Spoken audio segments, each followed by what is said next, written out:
morning. I'm Mayor Tommy Roberts. Welcome back to the Mayor's Table. This is our first segment since December 19th. We've taken about a 3-week vacation, and we're eager to get started with these programs again. And we have some good programs lined out for you for the next 5 or 6 weeks. And it's great to have you back with us. My guest this morning is State Senator Steve Neville, who has been in the legislature for a number of years now. And we're going to let him talk a little bit more about that. But Steve, welcome to the Mayor's Table. Glad to be here. Thank you. Steve, the 2017 legislative session begins tomorrow in Santa Fe, January 17th. And it's a 60-day session. Mm-hmm. I imagine that you have to gear up mentally and physically for 60-day sessions. You know, until you've actually been in the legislature a while and have experienced it, it's an unusual. I can't even describe it. It's really a challenge to, like you say, get your mind ready and get geared up. You have to file your bills ahead of time, get them all online, as many as you can, and then of course you got to pack your bags and plan on being gone 60 days. And you get home a few times, but it's still a major thought process. Just get through it. And it's even harder coming home after you've done it for 60 days. Yeah, you have to probably have a week or two of recuperation. You have to scale yourself back down for a while. Yeah. So you're geared up mentally and for quite a long period of time. But it's not just a 60-day session for you. It's a year-round It's process. year-round. We have committees year-round. I'm on LFC, Legislative Finance Committee, and we meet essentially every month, all year long, for sometimes as long as a week at a time.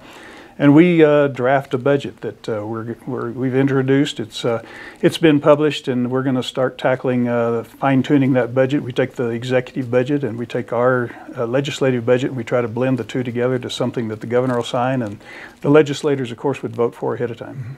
You're a familiar figure to most people in San Juan County, most of our viewers, I'm sure. Mm-hmm. But let's talk a little bit about your history as a state legislator. When did you begin? Well, I've been in there 12 years, just re-elected. I'll be in there another 4, hopefully. Everything will go well. And prior to that, I was a county commissioner for 8 years, so I've got a pretty good understanding of what goes on in the county and what activities and concerns that are on everybody's mind here in the county, and hopefully that translates into being able to represent the citizens well. Describe to the viewers your district boundaries. Well, my district is basically Aztec, Bloomfield, the eastern part of Farmington, and then all the way to the state line, including the La Plata area. So you have many people, many constituents in that district. Do you know the number of constituents? When we redistrict every time, this last time, just over 50,000 was the population number we used in each Senate district. And you know, the populations change over time. We did that a number of years ago, but it's somewhere in the 50,000 range.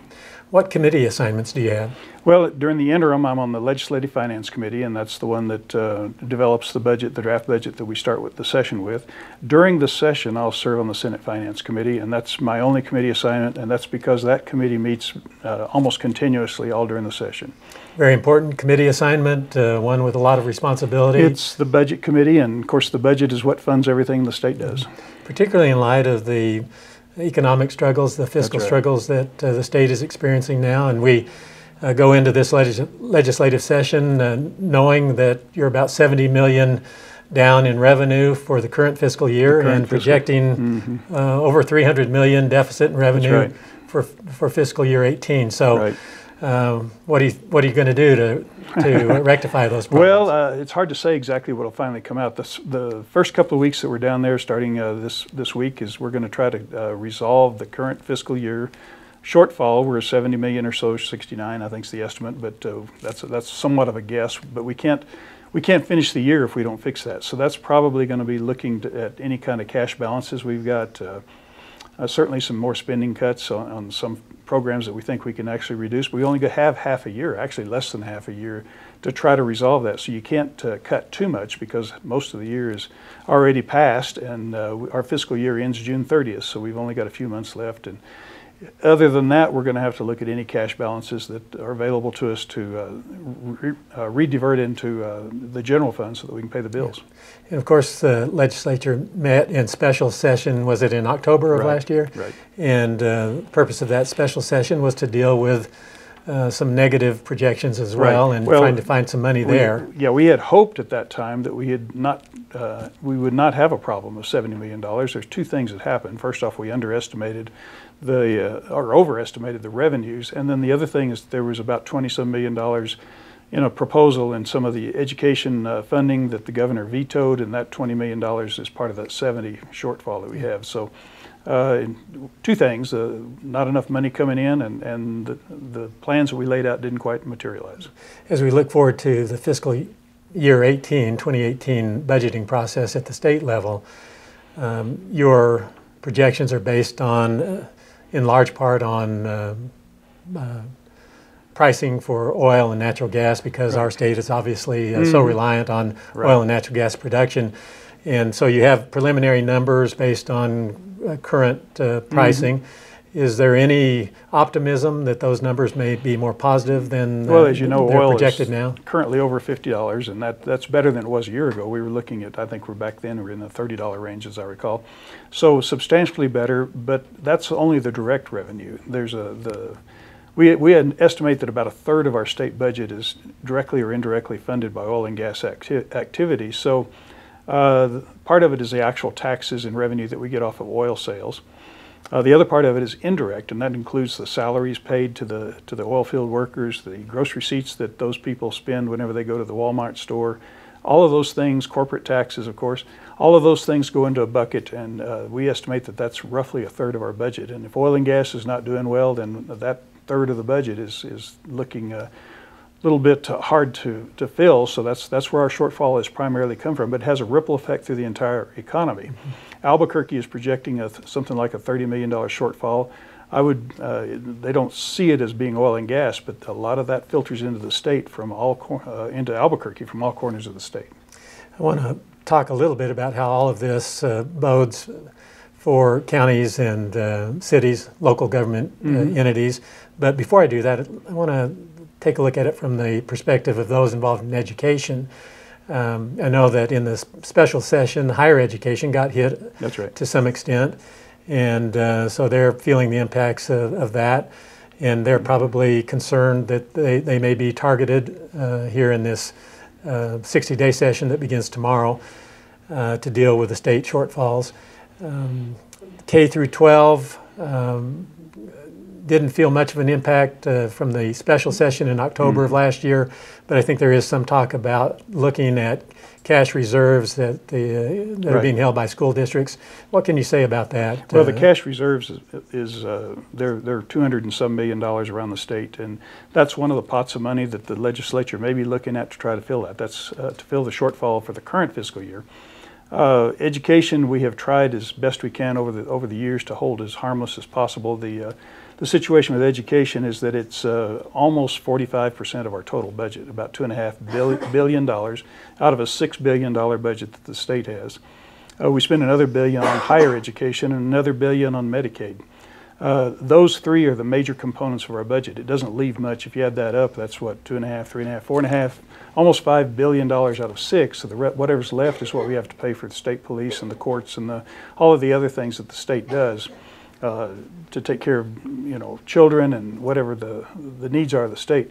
So there's not much we can, at this point, with the budget being so tight, education is going to be in a tough spot as far as being able to hold it as level as we have in the past. Okay. And then let's talk about cities and county governments. What do those of us involved with those governmental entities need to be concerned about with respect to the state's problem in generating enough to deal with the deficit that's being projected? Well, as you know, the state imposed a bill prior to the time I was in the legislature, proposed a law that did away with the food tax. Well, that impacted cities and counties adversely if there was no way of making that up. So the state proposed a program, they call it the Hold Harmless program. That funding is to approximate what the city would have received in terms of funding from food and medical. Those two items were taken off the tax rolls. That was improperly estimated in the beginning, so it's been problematic for the state for many years.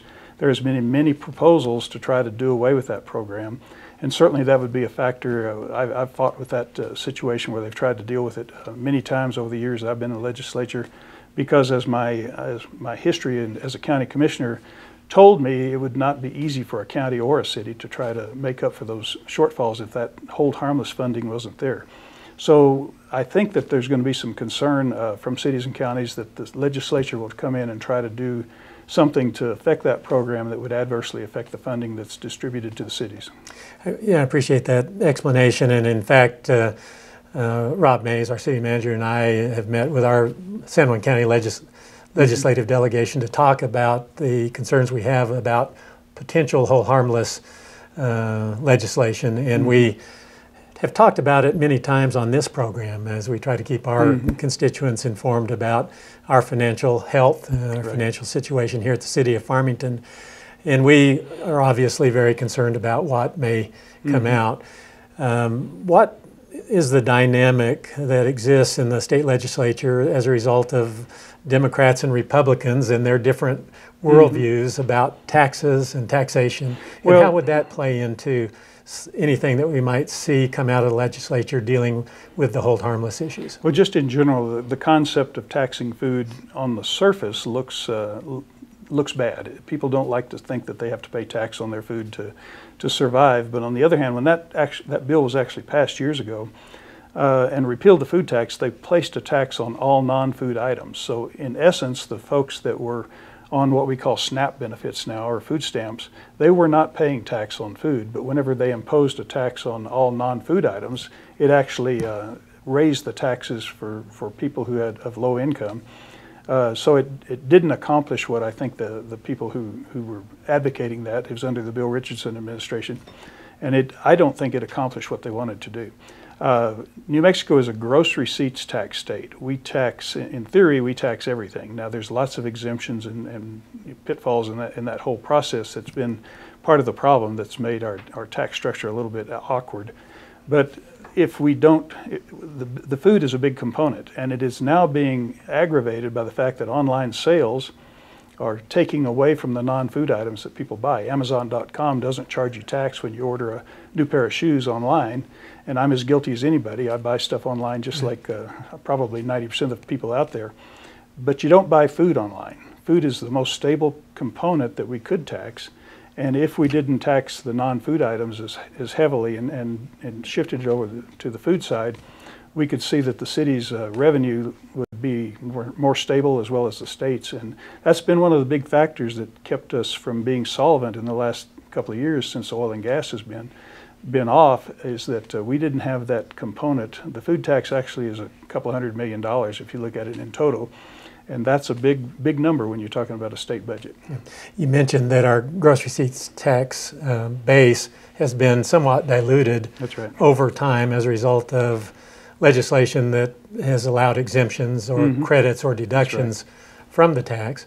And there's been some talk here in the last 2 to 3 years about fixing the gross receipts tax system.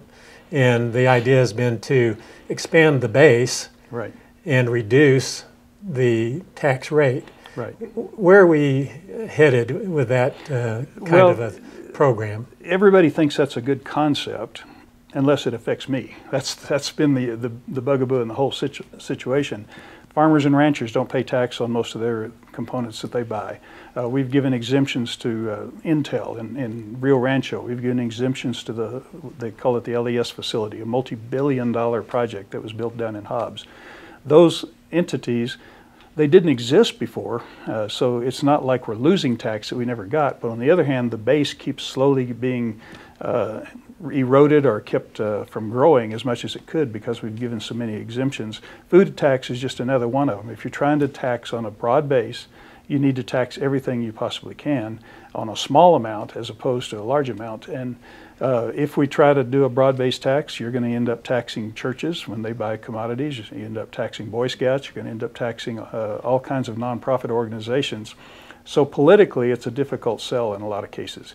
But on the other hand, everybody's taxes would be much less, and we'd probably see some benefits from the standpoint of economic development and working with entities that might want to move to New Mexico because we'd have a very low tax base. There are many special interest groups in our state that benefit from exemptions or deductions or credits.